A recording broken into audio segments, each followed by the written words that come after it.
puti yung mukha, tapos yung leg mo is brown. Karamihan ganon.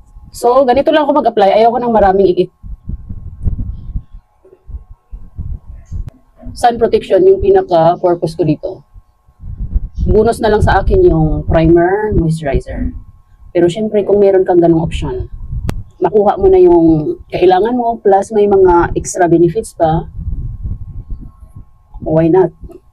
Hindi ako fan sa mga whitening product. Mas gusto ko yung brown kulay. Pinoy na Pinoy. Ito yung pinaka gusto ko sa Bonita. 4-in-1 sunscreen. Sabay lang talaga yung kulay niya sa balat. Natural tingnan. Parang wala ka lang nilagay. Pero ang ganda ng effect. Glowing. May sun protection. Moisturizer. Primer. Lightweight. Ang gaan niya sa mukha.